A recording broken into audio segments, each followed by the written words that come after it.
السلام عليكم ورحمة الله وبركاته والشماهة أركفوني جرتني فياك السني نجاك أبدني الله أكبر سايدو نجاك مارجمو سلام كنا سلام كني غافا سرجي سايدو كنا مينيموري سرجي سنة جلا حتى غريماني تجسته سمايات كنيته جستو أكما سنبيتني سايدون فيديو كنا reef gadhiisa malee gizee Sumayyaa barbaacha dhaqee ishee argate natti fakkaata.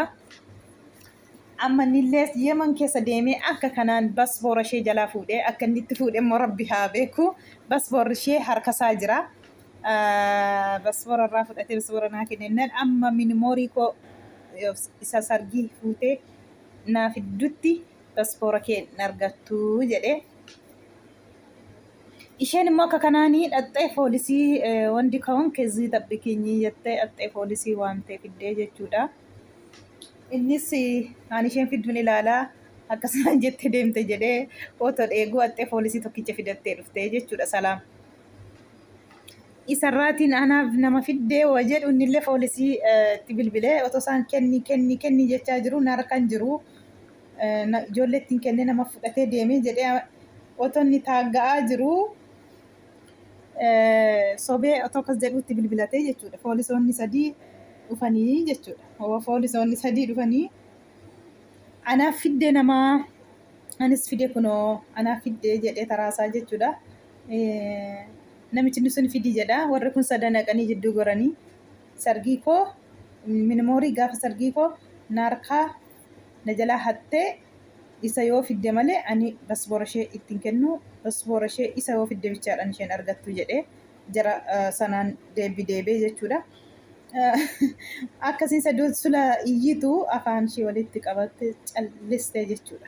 Waan barum surma saafu booduma saafu namni nan argu nama okadheen jalaa baa nama baqadheen jalaa baa jedhanii waan naman gashine keessa of gashanii jechuudha. Akkasuma guyyaan tokko jechuudha salphachuu waan naman ilaashisne keessa waan nan jireenya namaa keessa waan nan gashine keessa gizee galu ilmi namaa tokko akkuma kanaatti gaaf tokko jechuudha. Yoo akkam ta'eyyuu yoo okatee yoo biyyarraa bahee biyya fagoo yoo jiraate yoo jechuudha. Rabbi guyyaa tokko fayyaan jiraannaan umurii dheerennaan karaattis walitti dhufa eddeetti walitti dhufan hin beekan wallaahi. Eddeetti walitti dhufama hin beekaman walumatti dhufama guyyaa tokko jechuudha. Kanaafuu baqadheen nama baa jedhanii waan naman gashine keessa gizee galan baay'ee tokko ulfaata dhugaa Rabbi. Waan naman gashine keessa galuun hin barbaachisu. Baqadheen ilma namaa jalaa baa maan na godhaa nan argu jedhanii waan hin taane hojjechuun hin barbaachisu. Salaama har'a akka duraatti akka gaafa bookkistu kana har'allee too bookkistu poolisoonni kun dhufanii afachumarraan afaan ishee qabattee jechuudha. Naa kenni hin kennu. Viidiyoo kana har'aa gadhiisu malee inni ture raddee waraabbatee jechuudha. Inni garuu har'a gadhiise malee jechuudha. Kanaafiyyuu goddanyaan Sumayyaa tokkollee maqaan ishee Haanshaa moo eenyu ishee maqaan ishee na jalaa badee isheen illee sadeetti iyyituu sayiduun ofirraa ari'ate ishees jechuudha. Too dhaabattee iyyituu isheen illee isheetti kennite fidi basboora koo itti kiisii keessa kaa'ate inni iddee dhaqateeru hin qabu. Akkasiin itti iyyanii deemsisaa mana poolisii. Amma isheen haqaa hidhaa jechaa jira sayidoon hidhaa jechaa jira. Haa hidhamtu. Kana biraan immoo akka nuti hin araaramne kan gochaa jiru isheedha jedhee himataa jira ammallee sayidoon jechuudha.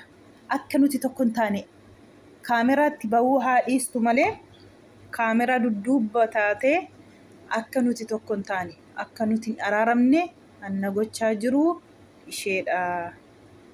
Hansubayyaatti taphataa jiru isheedha duubarra ta'ee jedhee himataa jira. Salaama dhugaa dubbachuuf waan sin ilaasne waan sin ilaashisne keessa waan sin gashine keessa galte garuu ati goddanyaa yoo ta'e goddanyummaa kanaan ibsitaa fi miti Sumayyaaf dhugaa Rabbi waan bakka na argamuu nan barbaachisanitti argame goddanyummaa kana akka kanaan deebisu miti dhugaa Rabbi goddanyummaa akka kanaan miti waan sin gashine fuutee itti geessitee miti gooddeenyummaa ta'e bira dhaabattee waan ishee barbaachisu humna keetiin teessu waan barbaaddeef itti gochuudha malee waan namallee nama wal nyaachisu tokko fuudhanii itti geessaniiti gooddeenyummaanis illee jaalallillee isaa ol ta'a miti jechuudha. Kana ofiitii itti galtee jechuudha. Akkasuma immoo walitti dhufama eddee dhaqamuu hin qabu. Sii kana miti isuman argamne jedhanii akkam jedhaniyyuu guyyaatu walitti nama fida beektee akkasuma atillee amma biyya Yemanii biyya dubartiin kabaja qabdu biyya dubartiiti maal seetee jetta. Biyya dubartii yoo ta'e seeraani balleessaan tokko yoo argame yoo ni miidhee mitiire kan poolisiin illee wayin immoo seerri isa miidhu malee amma sirri kunne homaa sin goone haqa kona jalaa fuute haqa konaa deebisiiti paaspoora kee fudhadhu siin jechaa jira malee waa sirri kunne kanaafiyyuu biyya seeraa yoo ta'e dubartii wajjiniin karaarra dhaabattee haasofta jedheeti seerri hidhamoo sirri kunne yoo situ daddarbataa jira malee nama waa harkaas hin qabne paaspoora sirraa fuudhu iyyuu malee jechuudha. Baay'ee tokko wallaahi laazim nama dhiba dhugaa rabbii nama dhibaan. Dhuguma immoo akka inni jedhu kana bakka gizee meeqa kan Sumayyaa biratti akkuma Saayidoon jedhe jechuudha. Kaameraatiin hin baatu malee handudduubarra jiru isheedha. Akka kanatti dhugaa dubbachuuf wallaahi gara Itoophiyaa yoo ta'es gara Yemen yoo ishee dhuftu ta'es amma isheen Yemen keessa jiraattes isheetu dudduuba jira. Dhuguma isaati wallaahi qophaa ishee miti isheen. Qophaa ishee ijoollee kana baattee akka dhiiraatti Yemenitti deebitee qodaa ishee fudhatte biyya ishee galte ishuma duubarra kan jiru malee qophaa ishee miti isheen. Kanaafiyyuu namni wallolee namni maal argatama waan argattu qabda namni tokko yoo addaan bahe bakka sana buuteen qooddattu bakka sana buuteen teessu bakka sana buuteen nyaattu jechuudhaati. Kanaafuu otoo nama jidduutii walitti naquu dhiistee araara buusanii jireenya isaaniitti fufanii bareedduu jidduuti otoo baates bareedduudha. Akkuma Saayidoon jedhee walitti naquu dhiisi. Waan singashini keessa galtee har'ammoo taraatu harka dhiqaa paaspoora ofii jechuun beekta'atu lubbuu ofiitii jechuudha. Paaspoorri kun yoo hin jiraanne eessatti Itoophiyaa keessaa baatee niqniqachuun hin jiru. Hanni ittiin boonnu, hanni ittiin bakka fe'etti qoma keenya dhaannee dubbannu, hammataa keenya ol qabnee deemnu paaspoora keenyaan eenyummaa keenyaan ibsinu jechuudha biyya ormaa keessatti. Itoophiyaa. Kanaafiyyuu gaaduu afaanuma laafiitii sinna siraataan ifatama gaafadhuutii paaspoora keerraa fudhadhu malee akka kanaa iyyitee akka kanaa as darbattee achi darbattee miti. Suutumaan amalaan ifatama gaafadhuutii paaspoora kee fudhadhu irraati. Malee akka kanaa daddarbattee immoo kana caalaa kudhanuu sii fida. Saayidoo anaaf fidde kanaatti nama jedhe anu kanaa olitti sii fidaa. Anaafis Yemeniin biyya kootii jennaan isoon arginaa jette hin argitaa natti agarsiisii jedhee isoon argina jette ishee biyya ta'eeti Saayidoof biyya ta'uu dide anaafis Yemen biyya lammaffaa kootii jedhe anaafis biyya lammaffaadha ishee jedhe isheen anaa Yemen biyya koo ta'uu ishee jettu jechuudha.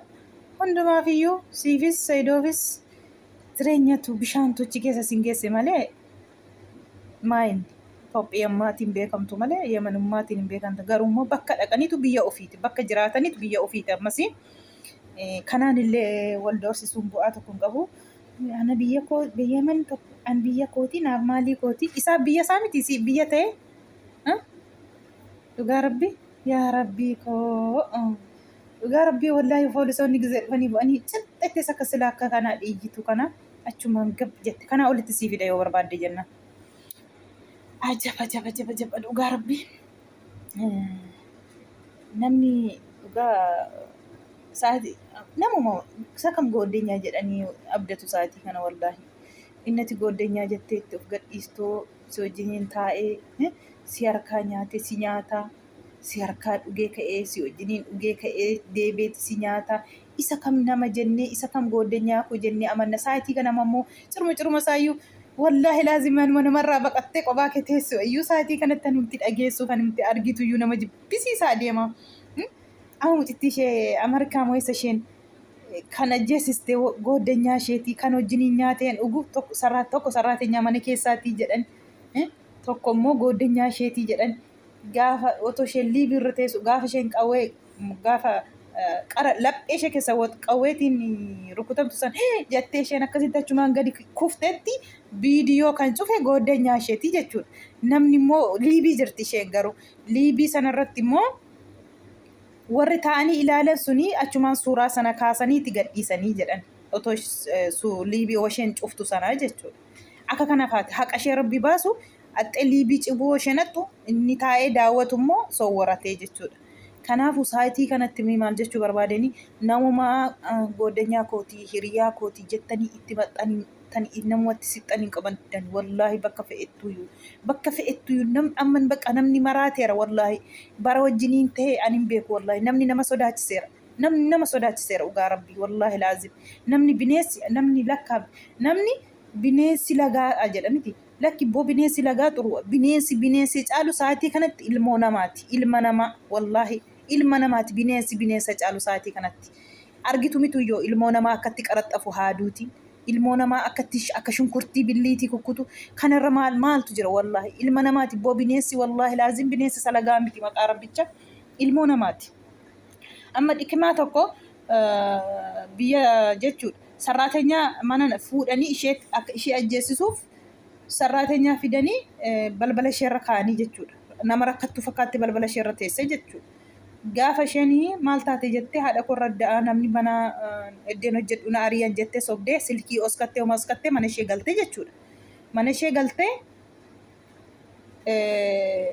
sila itti bitamtee tifteetti jechuudha. Bakka isheen hattu sa'aatii isheen itti baatu sa'aatii isheen itti galtu akkasiin rakkataa jettee anillee ilmoon qaba garatti ba'uun beeku jettee isheen diidaa balbala isheerra fuutee wal gashitee nyaachistee obaastee biyya alaan deemsisayyuu jettee biyya alaan deemsisatte warri ishee mana isaan keessa galan wallaahi axxee mana warra isheef immoo mana intalaa warra sana deemtee uffata itti uffistee maatiin uffatallee ofirraan qaban wallaahi uffata itti uffistee haadha isheetti suma goote manni akka astakaakkalumuufaaf illee hojjetteefi jechuudha. Akka namni uummanni akka ilaalee viidiyoo tokko waraabdee gadhiiste akka uummanni gargaaree mana sana qixeessuu fi ibsaan bishaan maali jette haati mucaa sanaa jechuudha.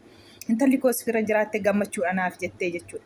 Maal gooti intalli xuruu saalalaa jirta jedhaniitti bilbila akka isheen qabdullee quban qabdu isheen dingata too haasoftuu irra baatee qadda'atte sagalee ishee jechuudha. Akka sirriitti saalalaa jira asiin baatee asiin galtee achi deemtee as deemtee garuu dafee mana kana keessa akkan ba'uun barbaada malee sirriitti ishee saalalaan jira edda isheen deemtu sirriitti jettee bilbilanii gaafatu itti himti jechuudha. Irra baatee galgaladhaa sagalee sana qadda'attee dhiistee ganama gaafatte jechuudha. Namicha na ajjeesuuf siin fidee balbala korra kaa'e sana natti himta himuu diddee jechuudha. Bilbila baasii jette bilbila gaafa wayyaa ishee hordofan bilbilli hin jiru dhuka ishee keessa bilbila baastee jechuudha. Ilaala ijoollee dhugaa rabbi isinitti hannama miidhu xiqqaadhaa guddaadhaa dubartiidhaa dhiiraadhaa hin qabu. Durba xiqqoo yoo taate waggaa 15 taatii laata. Waggaa 15 taa guutuyyuu waggaa 15 dhugaa rabbiin guutuyyuu.